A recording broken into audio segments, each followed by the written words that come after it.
Dan kenapa amplifier yang nyata-nyata wattnya lebih kecil dibandingkan bebannya itu juga ternyata bisa merusak si speaker atau si horn toa ya kawan-kawan.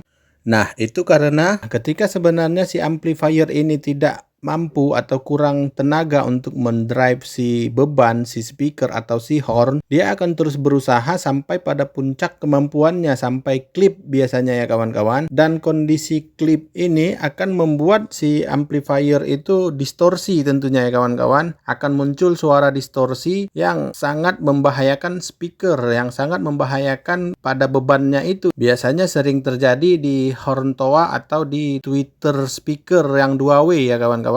Dan ketika si amplifier itu masih juga terus berusaha untuk mendrive si beban yang sebenarnya dia tidak mampu itu, otomatis si amplifier itu juga akan panas berlebihan. Sehingga tingkat panasnya itu juga menjadi potensi bahaya untuk si speaker ya kawan-kawan, untuk si horn, atau bahkan untuk si amplifier itu sendiri ya. Dan ketika si amplifier masih terus-terusan berusaha untuk mendrive si speaker yang sebenarnya dia tidak mampu drive itu, sebenarnya posisi speaker itu juga akan terus-menerus berguncang tetapi tidak pada porosnya ya kawan-kawan. Artinya goyangan daun speakernya itu tidak stabil dan itu berpotensi membuat kumparan lilitan spoolnya itu juga bisa bergesekan dengan si body speaker itu ya kawan-kawan.